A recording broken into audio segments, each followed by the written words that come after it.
kastilyo ni Nene. Subalit, ang hindi nila inaasahan ay kung gaano kalakas ang matinding kapangyarihan ng kanilang kalaban. Sa di inaasahang pagkakataon, nadiskubre ni Cluke ang kapangyarihan niya at ang shadow niyang si Phoenix ang nagligtas sa kanila sa kapamakan. Gayunpaman. Mawalang galang na po. Pero may dala po kaming updated battle report. Sige, sabihin niyo na. Nangunguna tayo sa lahat ng laban. Malapit na po ang tagumpay. At ang mga kalaban na binubuo ng Jebral Army ay tumatakbo na palayo na ilan-ilan pang matatapang na natitira. Pero hindi magtatagal, babagsak na rin sila. At tungkol naman kay Lord Nene, nakausap namin ang staff niya. Ligtas na siya sa Flying Fortress, ang Galleon. Bukod dyan, nabalitaan namin na natalo na si Zola at ang grupo niyang mga Shadow Warriors. Hindi totoo yan. Malalakas silang mandirigma. Hindi dahil talo sila sa isang laban ay talo na sila sa gera. Pero, kung natalo nga sila, nangangahulugan lang na malakas nga ang kapangyarihan ni Lord Nene. Ganun na nga. Kapag nawala na sa daan natin si Zola, wala nang makakapigil sa paghahari ni Lord Nene sa buong mundo. Kailangan natin itong siguruhin. Nahanap na po kalaban! Nasa point 548 ang natitira sa Jebral Army! Kilos na!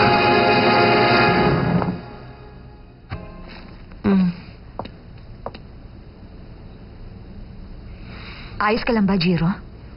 Ano mangyayari kay Cluke? Wala akong ideya. Matinding shock ang natamo niya. Pwedeng mangyari sa unang pagtawag sa Shadow. Hindi nga ako makapaniwala kung paano nila nakontrol ng ganun.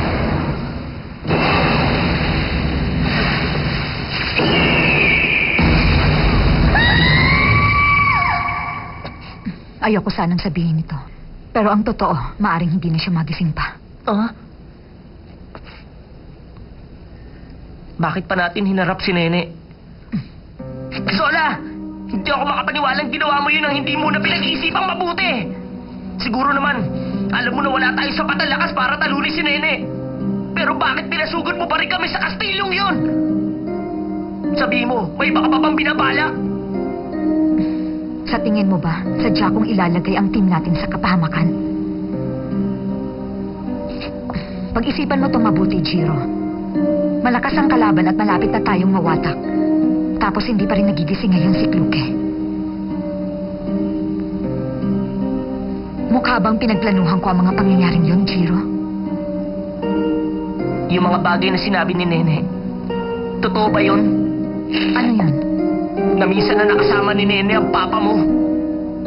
Hindi kaya gusto mo lang gumanti sa kanya? Kalimutan mo na yon. Walang kwenta pag-isipan ang paghihiganti. Iniwan ko na sa nakaraan ang lahat ng personal na problema ko. Kung ganun, bakit lumalaban ka pa rin? May sarili akong mga dahilan sa paglaban ko. Gaya ng pagpapatuloy niya sa paglalakbay na to. Nasa inyong desisyon na yan.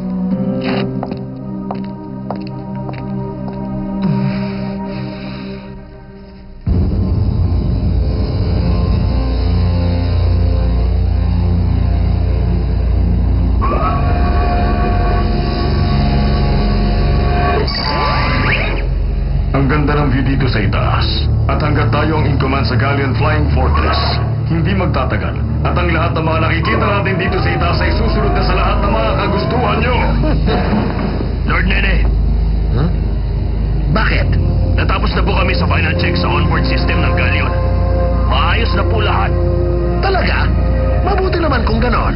Mabuti! Mabuti! Lord Nene, saan na po tayo tutungo ngayon?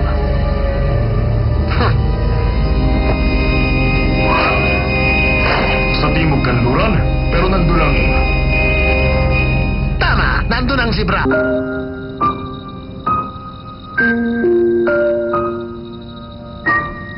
Paano na? Ano ba? Pakawalan mo nga ako!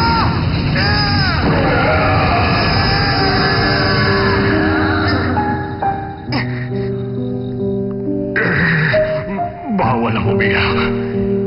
Ito'y digmaan. Kasama dito ang mamatay. Opo, kuya. Nandiyan ka lang pala.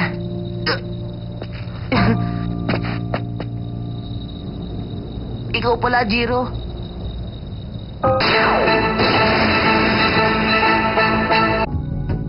Hindi mo ba maintindihan? Natatawala ako sa'yo. Akala mo ba may pag-asa ka manalo kay Nene? Talunan ka lang! Tumahimik ka!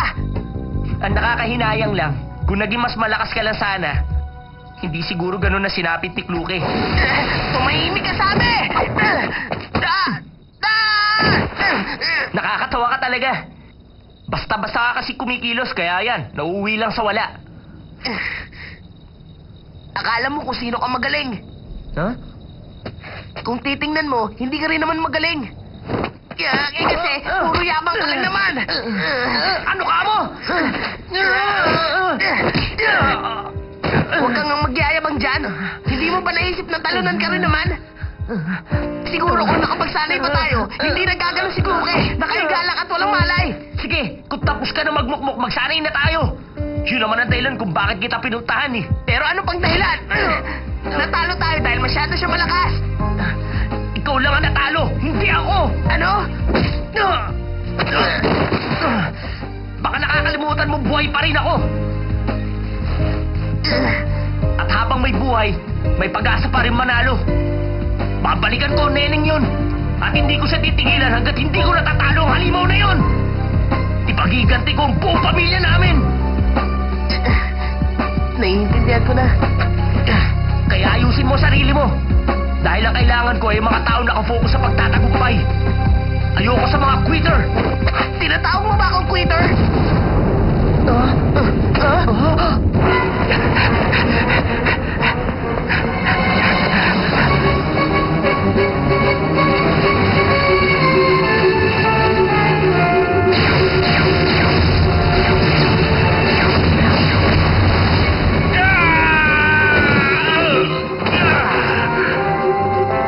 Ano yun? Hindi ko rin alam. Tingnan mo, may tao doon.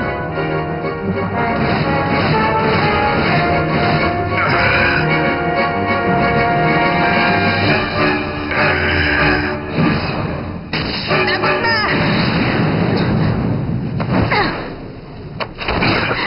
Si Sola. Magtago ka lang dito.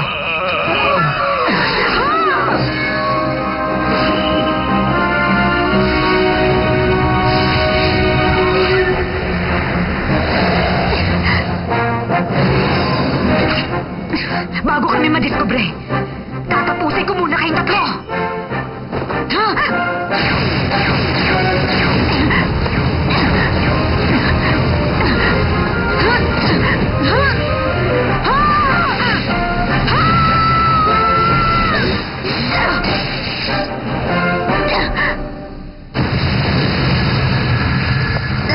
Ayos lang ba kayo? Huli ka na! Muntik na ako tapusin ng mga assassin na yung kanina! Ikaw na naman, Manong Legolas. Pero akala ko ba naiwan kayo dun sa Gibral? Paano niyo kami nahanap at bakit kayo nandito, Manong? Anong klase pasasalamat yan? Para malaman nyo, sinugal ko ang buhay ko para lang mahanap kayo! Manong? Hinahanap niyo kami? Narito ako dahil pinag-utusan ako ng hari. Kailangan ko raw maipabot sa inyo mahalagang mensahe niya at kailangan ko yung gawin kahit na ano pa mangyari sa akin. Kaya nagpunta ako agad kahit na kailangan ako ng sarili ko mga tauhan sa labanan para may pagtanggol ang bayan namin. Ano ba ang mahalagang mensaheng yan? Sandali, maghintay ka lang. Hindi nga ako makapaniwala na ligtas ko yung maiahatid sa dami ng panganib na dinaanan ko.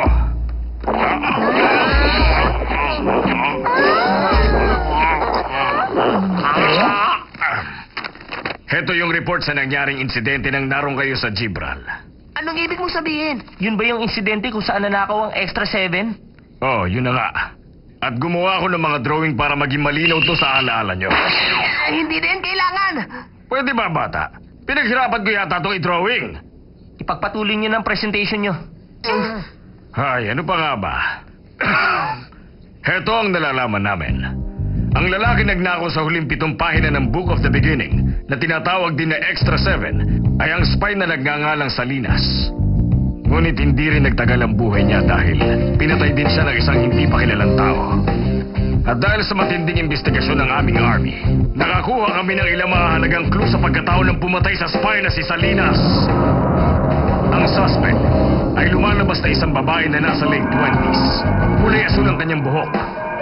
At isa pa, may halimuyak na mga bulaklak ang pabahong ginagamit niya. Yun lang ba? Yun lang ba? Ano ba bang gusto mong malaman?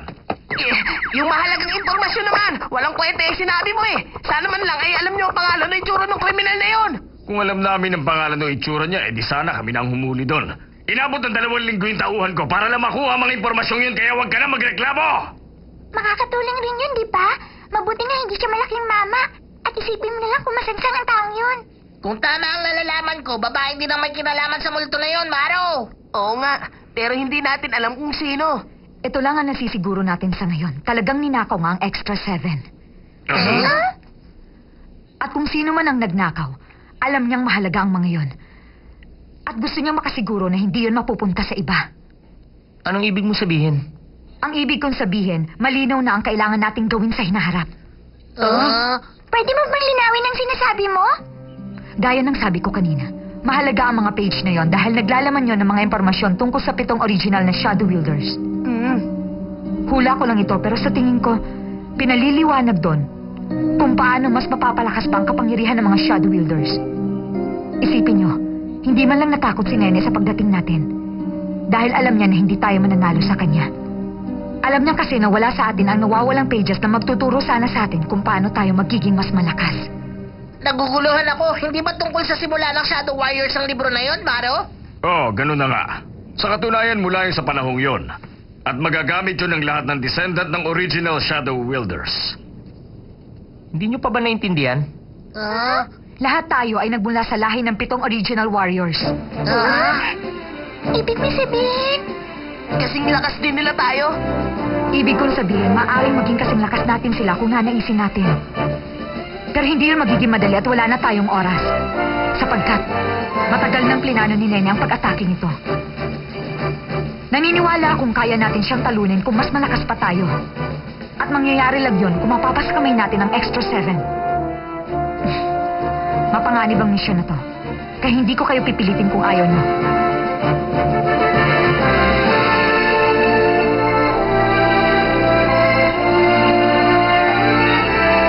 Sasama ka ba? Hashu?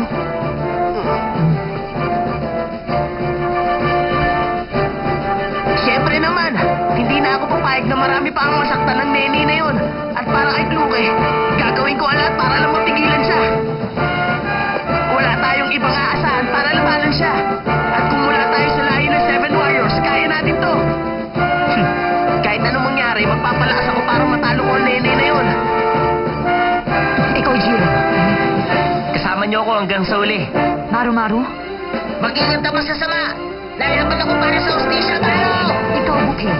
Siyempre naman. Dahil hindi ko pwedeng iwan ang fiancé ko sa oras ng panganib. Magaling. Pero teka, paano naman si Kluke?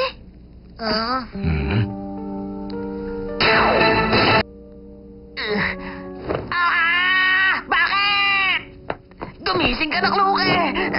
Nagdahil sa ginawa mo, nailigtas mo kaming lahat. Alam na namin ang kailangan gawin para matalo si Nene. At kailangan kasali ka. Kaya gumising ka na, pakiusap!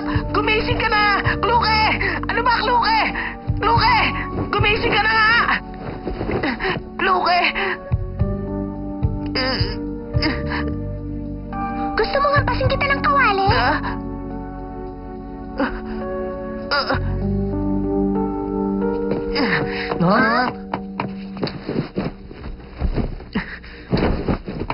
Shoo?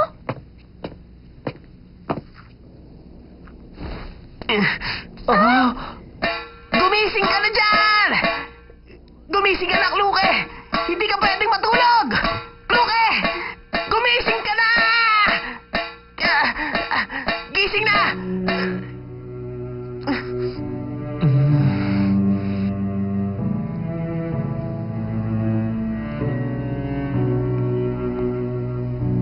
Sige na naman.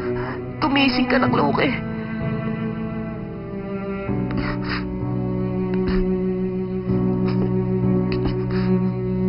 Patawad, Kluke. Patawad. Ginawa ko na ang lahat pero... Ang ingay naman, nakakaistorbo yun ah. Luke?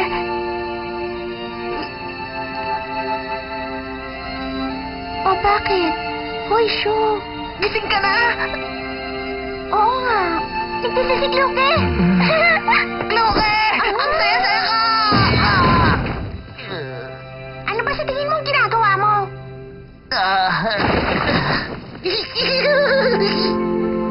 Masaya kami lahat at ligtas ka. Ligtas? Saan?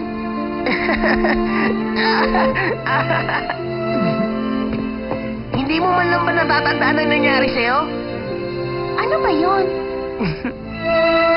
Basta, welcome back! Ha? Saan ba ako galing?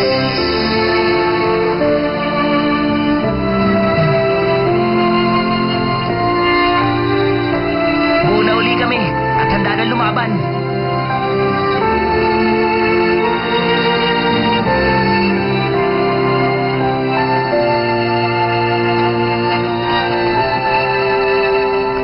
Handa na ba kayong lahat? Oo!